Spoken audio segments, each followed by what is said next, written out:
नमस्कार दोस्तों, आप सभी का स्वागत है। तो हम बात किए थे आपके यहाँ तक, यानी कि अपदान कारक की कुछ विशेष पहचान के बारे में हमने बात किया था कि जैसे कि लाज हो गया, भिन्नता हो गया, तुलना हो गया, अभी बहुत सारे हमने चर्चा की थी। ठीक है, वहाँ पे जो है आप वीडियो को नहीं देखें तो जाकर ज़रूर देखिएगा, तभी ये आपको चीज़ें समझ में आएगी, नहीं तो नहीं समझ में आएगी। ठीक है ना। हाँ, इस वीडियो को ज़्यादा से ज़्यादा शेयर भी कीजिएगा, क्योंकि इसमें जो है आपका कार्य पूरा क्या हो जाएगा, ख़त्म हो जाएगा मात्र 4 वीडियो में। ठीक है, आधे घंटे का वीडियो होगा, कोई बकवास नहीं, सीधा सीधा आपका पढ़ाई और आपका नोट्स बनाना। ठीक है, तो चलिए हम लोग बात करेंगे आज जो है, आज का जो हमारा अगला कारक है वो है कौन सा, तो वो है आपका अधिकरण कारक। ठीक है, तो अगला हेडिंग दीजिएगा अधिकरण कारक। ठीक है, अगला हेडिंग क्या देंगे आप लोग, अधिकरण कारक। ठीक है, तो अधिकरण कारक क्या होता है, तो देखिए अधिकरण कारक का जो कारक चिन्ह होता है वो होता है आपका में, और क्या होता है, पर होता है। ठीक है, में और पर आता है तो वहाँ पे कौन सा कारक होगा, आपका अधिकरण कारक होगा। यानी कि क्रिया के होने का आधार क्या होता है, क्रिया के होने का आधार। तो क्रिया के होने का आधार, तो क्रिया के होने का जो आधार होगा वो क्या कहलाएगा आपका। ठीक है, वो क्या कहलाएगा बताइए, वो आपका अधिकरण कहलाएगा। अब देखिए दो चीज़ें दो रूपों में होता है, एक समय के रूप में, ठीक है, एक होता है आपका समय के रूप में,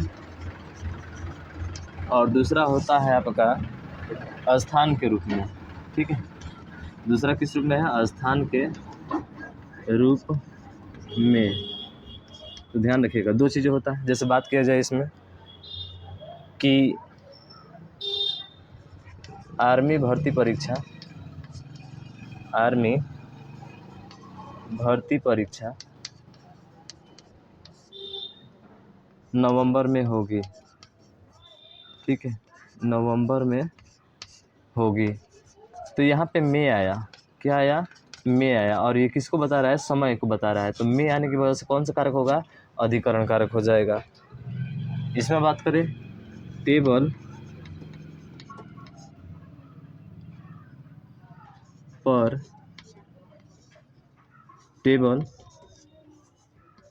टेबल पर पुस्तक रखी है, टेबल पर पुस्तक रखी है। ठीक है, तो टेबल पर पुस्तक रखी है, इसमें कौन सा कारक होगा, तो देखिए स्थान है ना, तो टेबल पर पुस्तक क्या किया गया, रखा गया है। तो इसका मतलब क्या है कि जो है पुस्तक टेबल पर रखी गई है ना। ठीक है, इसको थोड़ा सा चेंज कीजिए, पुस्तक लिखिए, पुस्तक टेबल पर रखी गई है, पुस्तक टेबल पर रखी गई है, रखी गई है। तो यहाँ देखेंगे कि सर टेबल है, स्थान है, ये किसको बता रहा है, स्थान को बता रहा है। तो यहाँ पे कौन सा कारक होगा आपका, आपका कौन सा कारक होगा, अधिकरण कारक होगा। में भी आया और क्या आया, पर भी आया। ठीक है ना। उसी तरह से उसका शहर जाना, उसका शहर जाना, उसका शहर जाना आपके आने पर निर्भर है।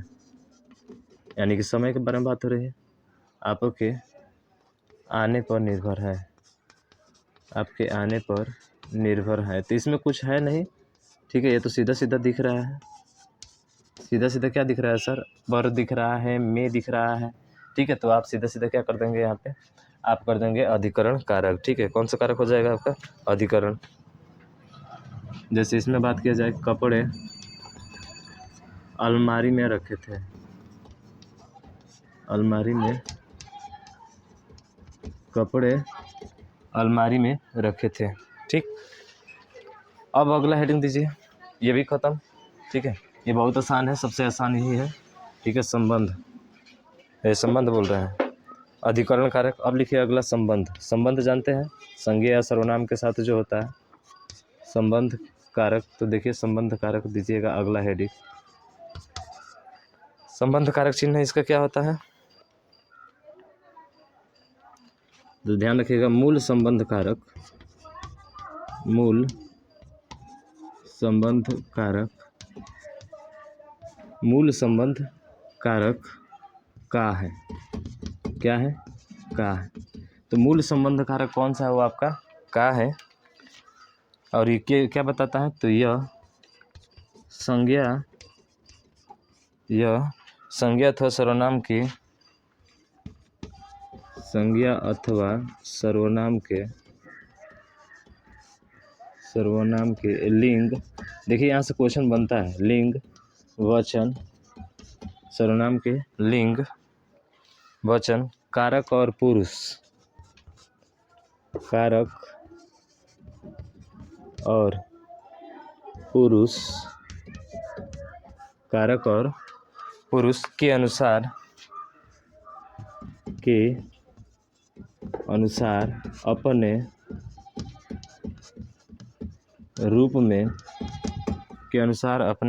रूप में परिवर्तन करता है। परिवर्तन दिख रहा है ना, परिवर्तन करता है।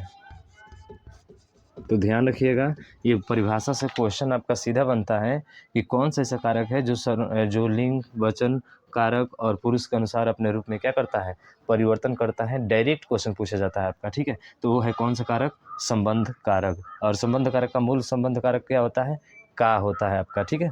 और यह संज्ञा अथवा सर्वनाम के लिंग, वचन, कारक और पुरुष के अनुसार के अपने रूप में क्या करता है, परिवर्तन करता है, उसे आपका संबंध कारक कहा जाता है। क्योंकि यहाँ से डायरेक्ट आपसे परिभाषा पूछी जाती है, तो इस परिभाषा को आपको ध्यान रखना है, ठीक है। अब देख लेते हैं कैसे कैसे परिवर्तन होगा, इसके एग्जाम्पल हम, ठीक है, इसके एग्जाम्पल की बात कर लें।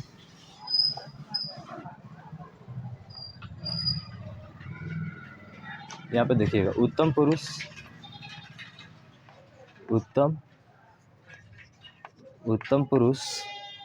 और मध्यम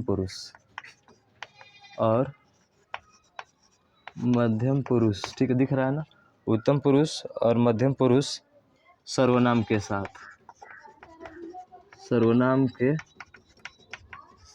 ठीक है। एक इधर कर लीजिएगा,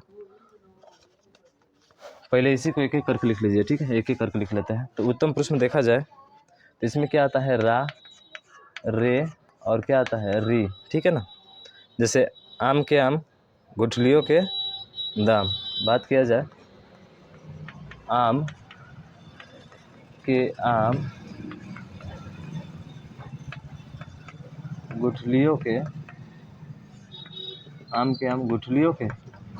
दाम। तो यहाँ पे देख रहे हैं, तो आम के आम, गुठलियों के दाम, तो यहाँ पे आम कौन सा शब्द है, आम के आम, गुठलियों के दाम। यहाँ पे जो होगा आपका कौन सा होगा, उत्तम पुरुष होगा, उत्तम पुरुष, ठीक है। उत्तम पुरुष बात किया जाए तो आम के आम और गुठलियों के दाम,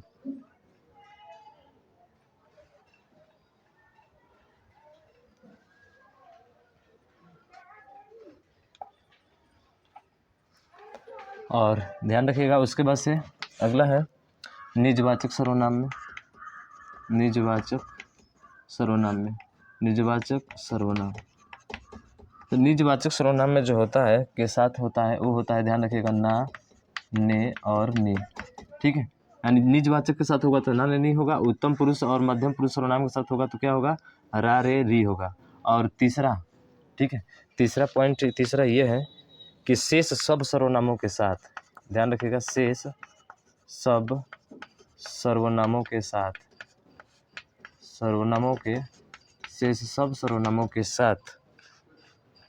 क्या लगता है, क्या बचा है, तो का, के और की बचा है। तो शेष सब सर्वनामों के साथ क्या लगेगा, का, के, की आपका लगेगा, ठीक है। अब जैसे कि एग्जाम्पल एक दिया गया, आम के आम, गुठलियों के दाम, तो इसका मतलब ये क्या है आपका, शेष सब सर्वनामों के साथ, यानी कि शेष अलग सर्वनाम है तो इसके साथ क्या आया है, के आया है, ठीक है। तो के यहाँ पे देखिए आया है, का, की, के आया है ना, इसका मतलब इसमें कौन सा कारक है आपका, संबंध कारक है। उसी तरह से बात किया जाए अगला कि वह मेरे भाई के पास गया था, इसमें कौन सा कारक है, तो देखिए यहाँ पे के आया है, लेकिन ये देखिए कौन सा, वह कौन सा पुरुष है, बताइए, वो कौन सा पुरुष है, मध्यम पुरुष है कि उत्तम पुरुष है, ठीक है। वह तो देखा जाए ना मध्यम पुरुष है ना उत्तम पुरुष है, वो कौन सा पुरुष है, ये अन्य पुरुष में है, ठीक है। यानी शेष सर्वनामों के साथ सब अलग हो जाएगा, ठीक है, इससे बिल्कुल क्या हो जाएगा आपका, अलग हो जाएगा। तो ये भी कारक कौन सा होगा आपका, कौन सा कारक होगा, तो आप कह देंगे सर ये संबंध कारक होगा, ठीक है। कौन सा कारक होगा, संबंध कारक, समझ रहे हैं ना। का आया है, के आया है, देखिए यहाँ पे के, यहाँ पर भी के आया है आपका। जैसे हम अपने विषय को बात किया जाए तो हम अपने विषय को ठीक समझ पाते हैं, ठीक समझ पाते हैं।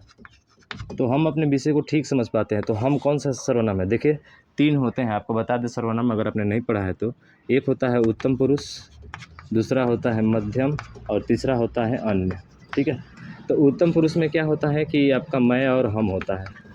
जैसे कि देखिए यहाँ पे हम आया है ना, इसका मतलब पहला वाला का एग्जाम्पल ये हो जाएगा। ठीक है, मध्यम पुरुष में ये होता है कि जैसे कि बात किया जाए तो तू और तुम। ठीक है, तू होता है और क्या होता है, तुम होता है। और अन्य पुरुष में आप जानते ही हैं, इन सब को छोड़ दो बाकी सब किस में जाएंगे, अन्य पुरुष में जाएंगे। ठीक है, तो ये वाला पहला वाला एग्जाम्पल किसका हो जाएगा, उत्तम पुरुष और मध्यम पुरुषवाचक सर्वनाम के साथ।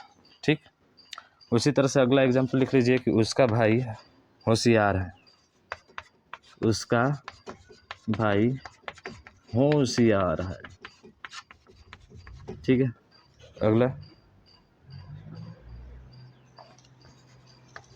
कभी हमारी बात भी सुन लिया करो, कभी हमारी बात भी सुन लिया करो। ठीक है, तो यहाँ पर भी कौन सा होगा, देखिए कभी हमारी बात भी सुन लिया करो।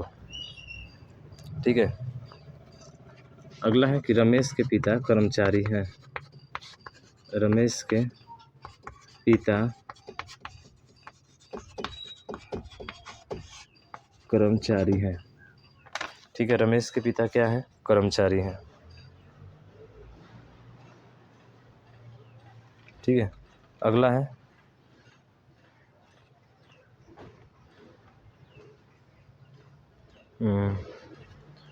अगला लिख सकते हैं वह तेरा बच्चा है, वह तेरा बच्चा है। ठीक है, तो ये जो होते हैं आपके कौन से हो गए, उत्तम पुरुष, मध्यम पुरुष सर्वनाम के साथ, निजवाचक के साथ। और देखिए निजवाचक सर्वनाम यहाँ पे है ना, वह तेरा बच्चा है, वह तेरा बच्चा है, यह देख रहे हैं ना, तो वह जो है आपका कौन सा हो जाएगा, अन्य पुरुष में आ जाएगा। वह जो है किस में आएगा, अन्य पुरुष में आ जाएगा। ठीक है, वह तेरा बच्चा है। रमेश के पिता कर्मचारी हैं, तो रमेश के पिता, तो यहाँ पे जो होगा आपका कौन सा कारक होगा, संबंध कारक हो जाएगा। अब अंतिम बच्चा है और वो है आपका कौन सा, संबोधन। ठीक है, तो समझ में आ रहा है ना भाई साहब? ठीक है, कोई दिक्कत है इसमें? कोई दिक्कत नहीं। अब देखिए संबोधन कारक, अब देखिए संबोधन कारक, संबोधन कारक। ठीक है, संबोधन कारक क्या होता है, देखिए संबोधन कारक के बारे में बात किए थे कि इसका कोई कारक चिन्ह नहीं होता है, कोई कारक चिन्ह नहीं होता है, कोई कारक चिन्ह नहीं होता है। पहला पॉइंट इसका लिखिएगा, कोई कारक चिन्ह नहीं होता है। लिखिएगा इस कारक चिन्ह का प्रयोग, इस कारक चिन्ह का प्रयोग, इस कारक चिन्ह का प्रयोग दूर से पुकारने, पहले लिखा दिए थे, दूर से पुकारने, चिल्लाने, रोने, पुकारने, चिल्लाने, रोने आदि में किया जाता है, आदि में किया जाता है, किया जाता है। जैसे कहते हैं ना, अरे ए श्याम, अरे ए श्याम, और ये क्या लगता है, संबोधन का चिन्ह यहाँ पे लगता है ये वाला। ठीक है, तो अरे श्याम इधर आ जाओ, इधर आओ, अरे श्याम इधर आओ, तो संबोधन लगता है, तो कौन सा कारक होता है आपका, संबोधन कारक होता है। ठीक है,